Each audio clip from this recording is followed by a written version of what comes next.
you get plenty of coverage of Oklahoma State football. You think you hear all the noise coming from Gallagher-Iba Arena when you get your Cowboy basketball news. But you don't. You just don't get it, do you? You don't. And there's a couple of Jordans here to fix just that. This is the Cowgirl Coverage Podcast. This could be a podcast. Anyone with a computer can make one. And here are your hosts, Jordan Keene and Jordan Bishop.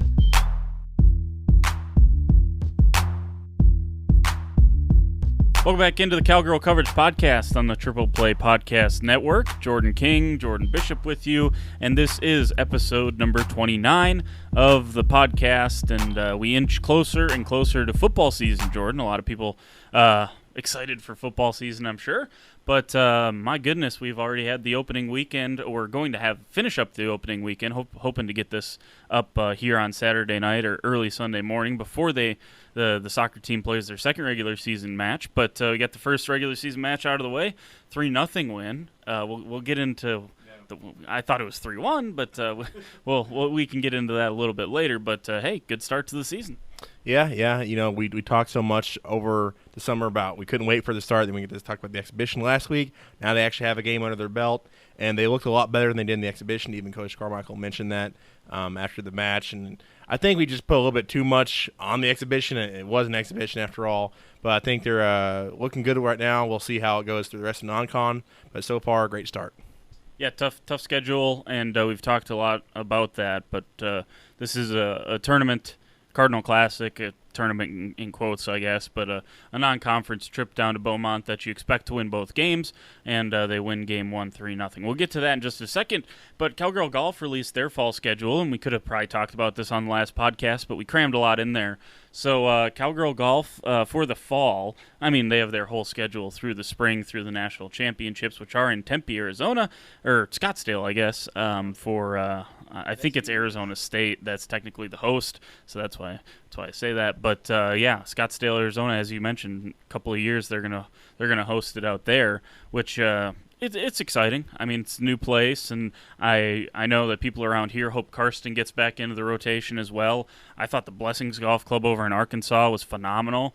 And you just wonder if they want to kind of keep it centrally located, because I think, obviously, you have some really good programs in the flyover states. I mean, a lot of the national champions, have come from here. Now, again, the coasts are good.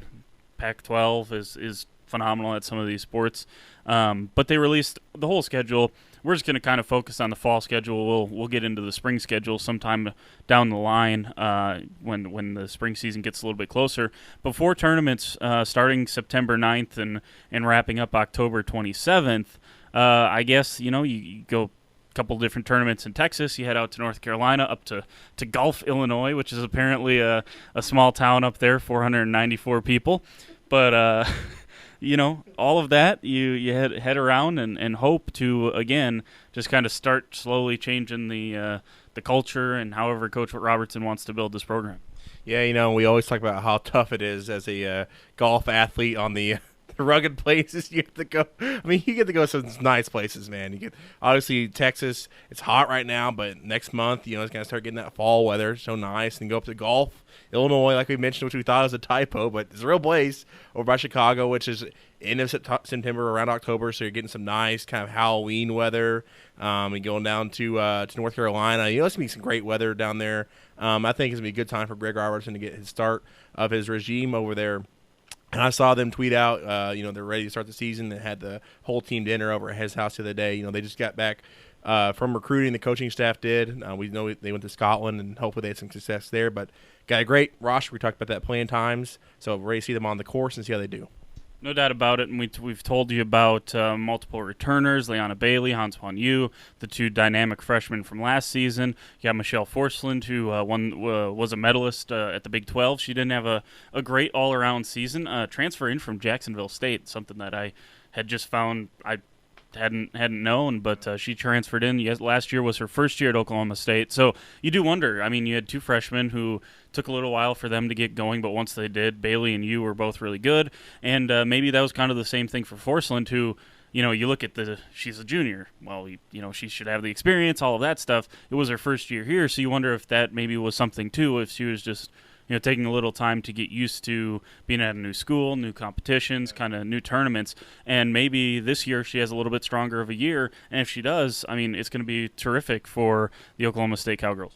Yeah, it's always tough to have coming in any sport to come in transition, especially it's such a prestigious program like Oklahoma State. No, it hasn't had success on the women's side as it had on the men's side in recent years, but still a great program. So I'm sure it was a bit harder for her to get up to tempo, but she's had a year in the program now. And also you have some players coming in that are going to be fresh as well. It might have some growing pains, and Maya Stark and Isabel Fierro, who we'll see how it shakes out. See if Coach Robertson has at least one of them or maybe both of them in his starting five.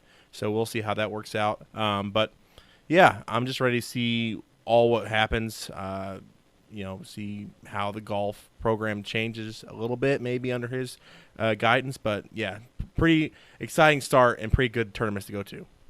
So there you go, and a couple other freshmen that maybe we didn't mention. Ashton Begley, Southlake Carroll down in Texas. That's where she comes from, and then Haley Jones from Dallas, Texas, as well. So that's that looks like that's going to be part of the lineup, and we'll see how they start doing coming up here in not long. I mean, we're at the end of September or end of August here. September 9th, they get rolling down. I believe their first one is in the Dallas area, I want to say. So, Dallas, Texas, at the Trinity Forest Invitational. So exciting stuff there for Coach Robertson and that program.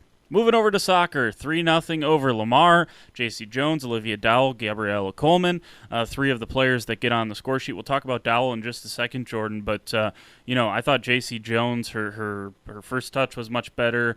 She was a little more confident on the ball. And I do wonder if a little bit of that was, she was playing in a forward role in the Tulsa match, and she's going to be used that way some, and she's going to be relied upon to score some goals. And it's nice for one of your leaders, your captain, to kind of get on the score sheet, calm everything down, gets the first goal of the regular season to maybe give everyone a little bit more confidence. And just kind of the first one always seems to be the hardest, right? Yeah, definitely, and especially for those freshmen like Dowell. So it's nice to see her out there. But J.C. Jones, it's I think you were right about the exhibition. She might have been, put in a position at forward where it's not her position. It's better being in the midfield. And I wanted to ask you, just overall, do you think that she's going to be there primarily most of the year? Or do you think that she's going to be just going back and forth, whatever, to Coach Carmichael's discretion? Yeah, I think it's going to be both. Okay. Both. When push comes to shove, Coleman is terrific. We're finding that out. She's clinical. She's a phenomenal finisher. Her first touch is good. Her movement is you can tell the way she thinks through the game that she's played college soccer at a high level. She was at the SEC with Mississippi State. So you can tell Coleman's going to be a terrific player for this program. Olyvia Dowell, like I said, was terrific. We'll get to her in just a second. So those two being up front, and then Grace Yoakum can play there. Again, I think it's better for her to be in the midfield where she can impact the game, get a few more touches on the ball. Cammie Huddleston can play there. That's not like her preferred position. So wherever you end up going. But the nice thing is once you get into Big 12 play, I'll be interested to see can Dowell and Coleman both go 90 minutes? Because if they can, then you don't have to put J.C. Jones up there. You can keep her in the midfield where she, again, just a cursory. I was watching on Facebook Live. It's not like I was down on the field or anything in depth. But to me, she looked more comfortable, more confident against Lamar than she did against Tulsa. And again, we were probably a little bit tough on her just simply because we know how good she can be. She was drawing fouls against Tulsa. She was still bright, but I thought she was a little bit better against Lamar. So I hope she gets to stay in the midfield because I think that's where she suits this team best. Yeah, and since you actually watched it, I didn't get to see the match. But first off, Jordan, we talked about JC, how she looked, she kind of is going to be needed in a big role no matter where she is just because she's a senior captain. But I wanted to ask you first off, how did the other senior captain look in Julia Linhart? We talked a little bit about her in the exhibition. And the star of the exhibition, Charmaine Morgan, how did she look in her second match back, from all those injuries last year? Did she just keep, building on that pace you set in the exhibition? I think Charmaine Morgan was terrific again. I think the thing that makes that will you may not what's the best way to say this? Morgan is going to impact the match, I think, more, but people may not see it as much. That's how I'm going to phrase this, because one thing against Tulsa, one player that did not play injury-wise was Dowell. The other one was Hannah Webb. And Hannah Webb on the other side she's probably not quite as physically gifted as Charmaine Morgan is. I think Morgan has a little more speed, a little more strength, but Hannah Webb is so technically sound on the other wingback, and again, she's much like Morgan, where she can run for 90 minutes. I mean, she'll run up and down, and then Claire Ganser comes in, and she kind of is the substitute to kind of whichever one you want to kind of give a little bit of a breather, and she does a good job off of the bench. But I thought Hannah Webb was terrific on the other side across from Morgan, and that's kind of the key. Like, if Webb is in and she's playing up to her capabilities, and Morgan's playing up to her capabilities, what do you do? I mean, how do you defend this team? And they're both good defensively, and they both get back, and they both cover. So that's, obviously Morgan continues to stand out just because of the athlete she is and how important she is to the team. But it was good to see Hannah Webb back out there, because you can tell how much she also means to the team. And obviously, maybe we didn't talk a ton about her simply because they had her last year, but even she, was bitten by that injury bug that everyone was bit by last year. So it'll be nice to see if those two can kind of stay healthy, just fingers crossed, knock on everything that's wood. I think Coach Carmichael, based on karma, deserves about 2 years of injury-free teams after last season. So we'll see. But yeah, that was big. I thought she was great. Julia Lenhart was good again. Her, Yoakum, and Jones in the midfield, I think that's about as good as it gets. And again, that's why I think those three help play off of each other. So when you take one out and bring in like a Cammie Huddleston, who is a good substitute, but if you're asking her to play 90 minutes, I think that's a little bit too much. And I really like those three and how they play together. Yeah, and just based on this first couple of weeks, it just seems like this is a good squad. We talked to Coach Carmichael back in the spring, and he says it's going to be a good squad after seeing their spring season and just had all those injuries last year. And, like you mentioned, it's solid. It's good as it gets in the midfield. Those two wings, if you have Hannah and Charmaine right there, I mean, it can't get much better than that in the Big 12. Have Kim Rodriguez anchoring the defense, and then up front you have Gabriella, you have JC sometimes, you have Olyvia Dowell. It's really good pieces. A lot of good pieces. I think they're figuring it out. Again, Lamar isn't a world beater, but it's a good time to get out there, get some confidence. We'll see how they do against UTSA.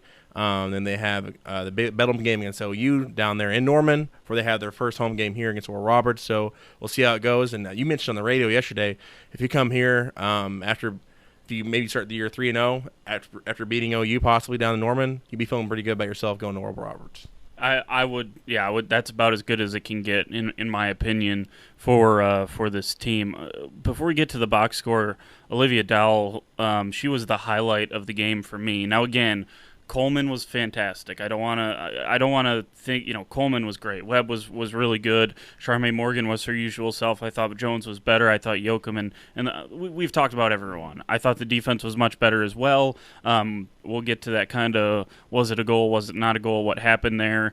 Because again, no one really knows. Lamar had a tweet saying it was a goal. OSU had a tweet saying it was a goal. And then both of them just deleted the tweet. Instead of explaining why it wasn't a goal, they just deleted the tweet. So I have no idea what the result was from that. We can get to that in just a second. But Olyvia Dowell, my goodness. She missed the game against Tulsa, precautionary injury kind of thing. Coach Colin Carmichael said she could have played, but she ended up not playing just simply because it was an exhibition. You really don't need to risk further injury. But, I mean, she comes in, debut for her college career. The team scores 3 goals. She assists 2 and scores 1. I mean, and that probably wasn't even the thing I was most impressed with. I sent out a tweet like halfway through the second half, and I was like, her hold-up play was terrific. She, like, whether it was Rodriguez or Charmaine Morgan or whether it was coming from the midfield, if you played her to feet, if you played her to like the chest or you played like off the head.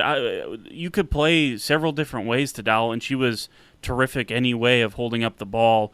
And that just, when you have a player like that who can be a little bit more physical and kind of take that side of the game, then that allows someone like Gabriella Coleman, who we've seen twice now, can get in behind a defense, and she's a clinical finisher. If you have someone like Dowell who can do that, hold it up, and just kind of get everyone else more involved, she's going to score her goals because she's in that position. But I think the assists is what was something that impressed me more, because for long stretches of that second half, they were running things through Olyvia Dowell. And for a freshman to be that impactful, I think that's something for a lot of Oklahoma State fans you have to be thrilled about, to see her playing at such a high level. Yeah, because not only is she already doing it right now at this year, shows you in the next couple of years. If she's already playing at this level, how good can she be? So, I mean, that just is a great sign for you in the future of your program. It's just great to see that she has such good ball handling skills so far. And I'm ready to see her actually play here in person. So I'm going to try see if we can – I don't know if the game tomorrow or Sunday is going to be on Facebook Live. The first one was, but we'll see how it goes. Hopefully it just wasn't, like a bigger as luck with her. I'm not sure it's going to be, but we'll see how it goes. Yeah, it's that's always the question. Can you continue to do it? And for a freshman, I mean, it's easy to come out and do it once, like you said. Can you do it again? Can you replicate it? Can you do it in Big 12 play? Lamar is different than West Virginia, certainly. And again, Lamar is a team that I think has been to the tournament in the past couple of years. They were not there last year, but again, a team that last year Oklahoma State beat 4-0, but Coach Carmichael was pretty quick to remind everyone that game was 0-0 up until like the 60th minute last year, and then you just ended up with Woodard and Jones. I think Woodard had a couple of goals there in that match, so it just ended up getting away from Lamar last year. This was a little more comprehensive. You score right before halftime. Second half, you dominated things, so that was good. So quick look at the box score. Again, much like Tulsa, outshot them drastically, 24-7 on Thursday night. Saves 4 for Oklahoma State, 8 for Lamar. Again, the corner kicks and the shot. I mean, that's kind of, if you're going to have that many shots, you're probably going to have that many corner kicks. So that's just kind of a natural thing to see as far as the box score. Nothing really jumps out at you other than the fact that the box score tells you what happened. Oklahoma State dominated this match, and I was really impressed against a physical Lamar team that really, I mean, you could tell from the very beginning it was try to bump, scratch, claw, whatever you got to do to make sure that you're in this match. That's what Lamar was willing to do. It just so happens Oklahoma State had a little bit more quality, and they end up winning this thing 3-0. Now that goal, the phantom goal that didn't happen. It was a cross from the left side or from the right side from a Lamar player, and really should have been caught by Hannah Warner. Should have been caught. It really, the goal. I don't know if they said they pushed her. I don't know if it was offside. Again, the Facebook Live didn't have commentators. I didn't hear a whistle, and it looked like they went back to the center to kick it back off. But again, they did when everything was all said and done, the box score came out and it was 3-0. So that was shocking to me. I thought it was a 3-1 win, but you'll take the shutout if you can get it. So again, even if she was pushed, I'd like to see Hannah Warner end up with that ball. I know that's probably me being a little harsh. I mean, right? But when you get to the good teams, they're going to be physical with you. And not every referee is going to protect the goalkeeper position as much as another referee might do. So I think that's where you got to be strong. You have to be confident as a goalkeeper, and hopefully that is something that we move throughout the season that she can do, and make sure that something like that doesn't happen again. Whatever the call was, ends up it didn't happen. Yeah, a positive for Warner. She is a young player. I think she's her sophomore year. This is her first shutout of her career. I saw that in Wade's release. So, I mean, that's a good thing to start the year off with that, playing all 90 minutes. You're in a competition right now with Danny Greenlee. This might be putting you a leg up right now, playing all 90 minutes, because we saw a split a little bit in the exhibition. So, she does have to get better at that, but she's a sophomore. She's still young, so she has time to learn. But I think it'll be interesting to see if she starts this next game, because I think last year it might have been solid splits. I don't know how many times people got to actually start in a row at goalkeeper. So if she starts this whole non-conference, then she's probably got the job won, I would assume.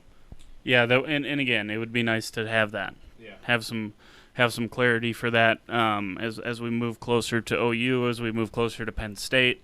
That's going to be a tough match against a top 6 team on the road. So comprehensive. I thought it was a good match. I thought everything went as kind of it should have for this team.